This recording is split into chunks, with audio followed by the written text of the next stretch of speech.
This is A-Game. Fast acting, long lasting, with no side effects. Hey all my Crimsonites, and welcome to the Crimson Cure channel, where we embrace our femininity, increase our womanly values, and celebrate our brothers. So join me on our feminine journey to learn, heal, and grow.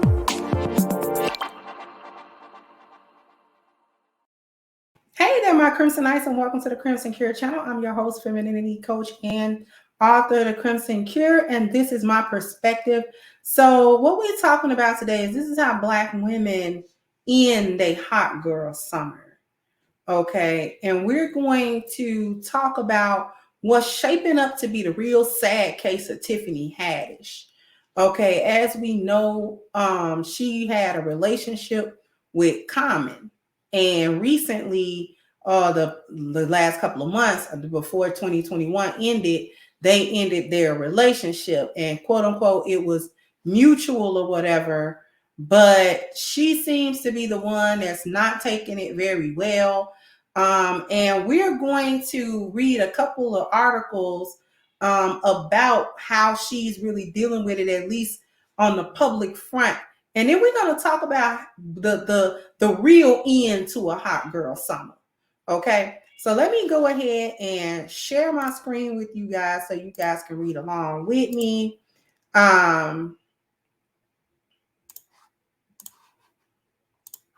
Let's take a look at this article. Tiffany Haddish arrested on suspicion of DUI in Georgia. Along with being detained for allegedly driving under the influence, Haddish was also charged with an improper stopping traffic offense, according to a bonding report from the Fayette County Sheriff's Office. Tiffany Haddish was arrested early Friday morning by Georgia police on suspicion of driving under the influence, Rolling Stone confirms. Local police received a call around 2:30 a.m.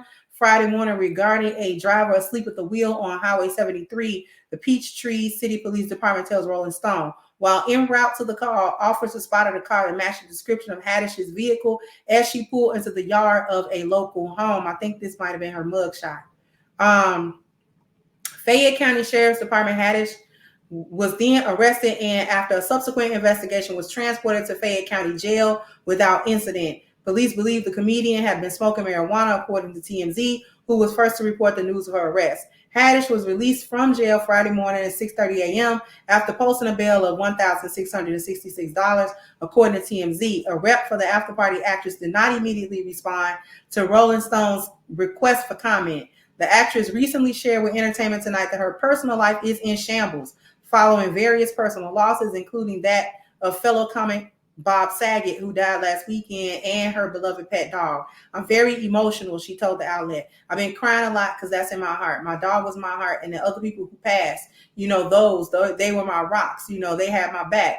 I mean, they taught me a lot, so I lost the physical. I'm sure I got them in the spiritual, okay? And I'm going to read one more so you can get a little bit more of a full picture of what's going on with her. Let me do this.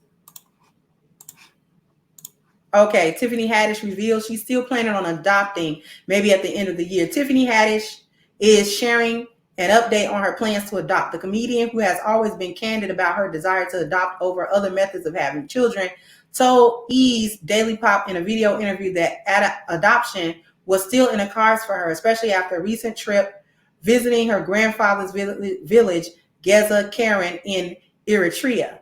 I just went to Africa. I was just in Eritrea, and people were trying to give me their kids, the 42-year-old actress said in a video released Wednesday. I was like, hold up now, I got to get paperwork. I can't just be taking kids with me. I want to do mine legally. The after-party actress added that although she was still planning on adopting, she wasn't jumping into the process immediately.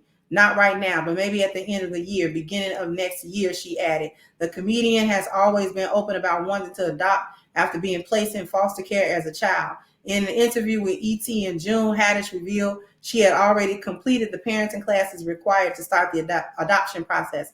The Tuka and Birdie actress said it's something that's super important in her life plan for a multitude of reasons. I'm currently deciding on adopting. First of all, especially after this pandemic, there are so many children left without their parents. She explained there are a lot of people that need to be loved. It's Foster Care Awareness Month right now, and I think we all should be aware and try to do what we can. I really wanted to be a foster parent, but because I'm at a certain level of success, my lawyer suggested that it's probably best to just adopt, and I'm on that process now. She continued, I want to get someone that's 5 and up, already knows how to use the restroom, already knows how to talk, already knows how to communicate. All I want to do is pour knowledge in, get them ready for the big bad world. That's what I want to do.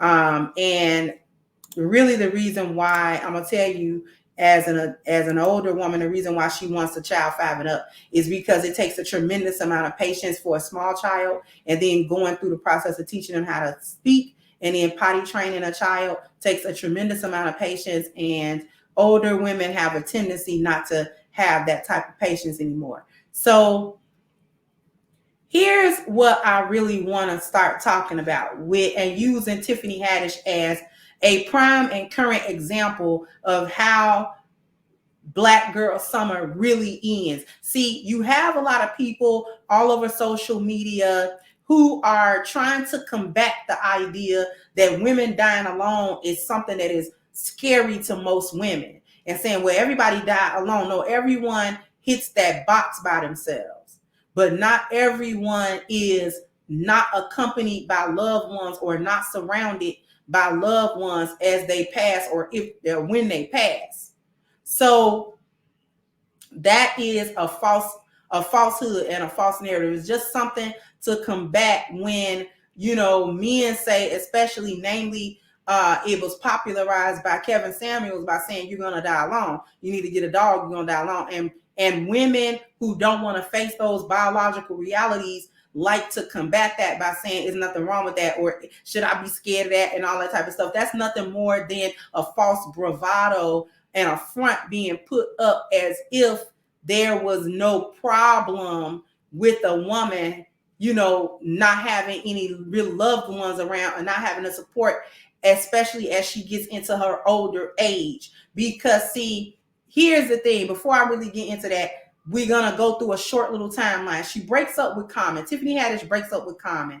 Likely this was her last shot at any type of meaningful relationship. Supposedly they ended the relationship mutually, but coming from her age, because she's only like a year or two younger than me, that hurt her.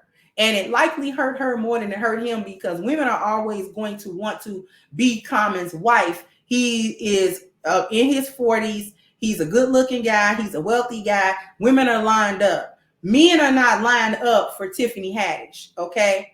That it just doesn't work like that. And she's not ugly. She's not fat.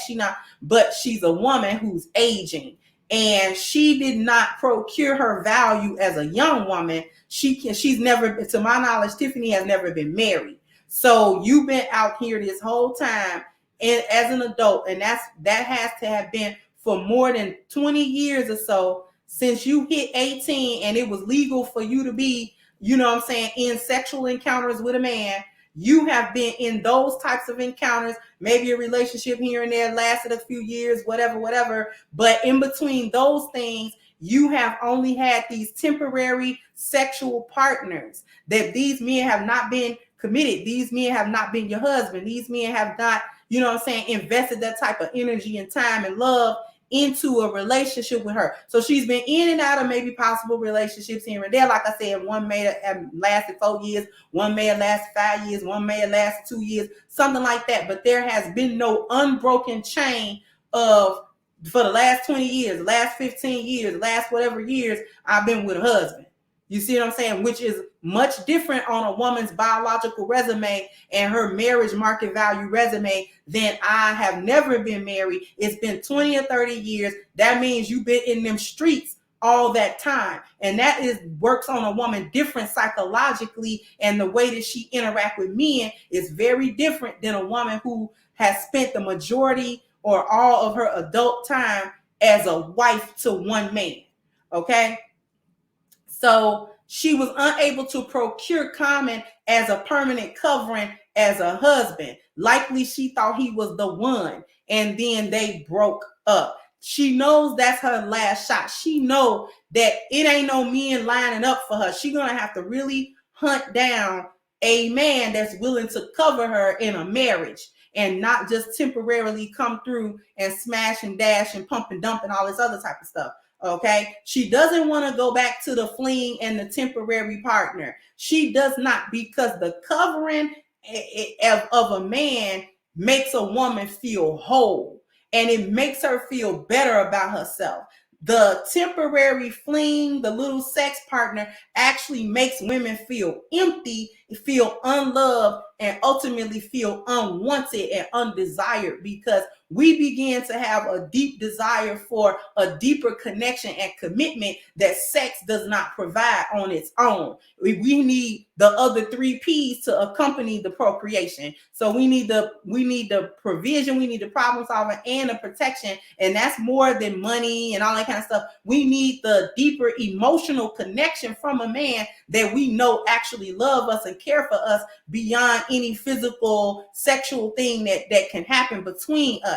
Okay, so that actually is the fulfillment of women. And when we can't get that for extended periods of time, or if we have never received that, that actually works on us psychologically. It becomes depressing. It becomes a situation where we're wondering if we are even valuable at all to any man anywhere. Okay, can any man anywhere actually love us? So this becomes a depressing type of thing for women, especially when they hit their 40s. This is post-wall. Okay, the losing of a covering of a man, or losing the potential that you thought you were going to have for a man's covering, is devastating the older that you get, because when you're young, you always feel like it's the next one coming around the corner. And when you're real young, that's probably true. But as you become older, that becomes much less true. Okay, so she's coping with these losses with drugs and alcohol, falling asleep at the wheel, getting arrested, even if it was brief, even if it was, you know what I'm saying, she's not out here committing a violent crime, but still, that's something on your record now. That's something that was reported. That's something that's out there about you. That's now part of your public appearance value. Okay, driving your value, marriage market value down even further. Okay, because now we know you can't really cope. She admits that her life is in shambles because she's got all these losses. Okay, she's trying to find love in the adoption of a child. Okay, this is a woman's last resort when she can't find covering from her husband, when she can't find, you know what I'm saying, her value, when she can't cultivate her internal value. She turns to the one thing that she should biologically be able to do, and that's birth a kid. This is why you see a lot of these women that fail at these relationships over and over again. They opt for single motherhood, because the mothering is an attempt to fill the biological and the emotional void that was created by having a hot girl summer. Let's just be real. When you young, you know what I'm saying, this lost value system teaches women, hey, you young, you got a popping, you look good, you got money, this, that, and the third. This is where your value at, and it's always going to be a man to come around. As long as you look good, as long as you can pop that thing, as long as you can drop it and all this kind of stuff, that men are always going to line up. Men are always going to come around. Men are always going to, but they will start coming around, but only for certain things. Right? So this is what I'm trying to tell young women. This is the real ending to the hot girl summer, not what you see on TV, not what you think the Cardi B's and all that kind of stuff. She is not the norm. She's not the rule. She's the exception. Somebody marry her, Cardi B. You know what I'm saying? Somebody marry her with that thought stuff. All right? You're not going to end up with a millionaire after thotting and bopping for the last 15, 20 years. You're not going to end up with a high value man after that. Okay. We have to start looking at reality. You know what I'm saying? This is the end of the hot girl summer, when the attention dry up, when the men stop coming around, when the party moves beyond you, when you're too old for it, when you get tired of turning up and drinking and smoking and this and that. You know what I'm saying? When you get tired of doing everything on your own, when you get tired of the independent, when you get tired of the strong, when you get tired of having to juggle everything, having to think of everything, having to be everything, having to do everything without the support of a husband that's handling you, you can't retire. And when I say retire, I don't mean retire from work. I mean retire from that masculine role when you don't find nobody to retire you. And you're in your 40s, you're in your 50s, you're looking your mortality in the eyes. And then you look around and you don't got no covering. Then where's all that hot girl summer in? Because you can't turn the clock back. You can't go back. You can't hit your 20s again. It is what it is. And them lies that you told yourself at 24 don't work at 44. Because the reality is too stark in your face. When your breasts start to sag, okay? And when that cellulite on your thighs and it ain't firm and hitting, when them stretch marks on your stomach, that's the reality. Okay? When them pubic hairs start turning a different color. When the drapes and the curtains and the carpet match in a bad way. You understand what I'm saying? When your age hits you in your face, then what's the hot girl summer then? Where your friends at? Where your girls at? The covering of a man is unique. It's different from your mama. It's different from your girlfriend. It's different from your coworker. Because they can't retire you from that strong and independent lifestyle. Only your husband can do that. So get down in the comment section. Let me know what you think. Sound off in the comment section. Let me know what you think. Like, share, subscribe to the channel if you have not. Once again, I'm your host of Crimson Cure, and this is my perspective. Bye-bye, Crimsonites. Hey guys, please like, share, and subscribe to the channel and hit the notification bell. And if you've got more to say on the topic, leave a comment down below. Also, don't forget to support our sponsor who so graciously supports this channel by clicking the description box and the link for A-Game at agameherbal.com. You can go ahead and get a 10% discount off of your next purchase using the code Kendra10. This has been yet another Crimson Cure production, and I'll catch you guys on the next one.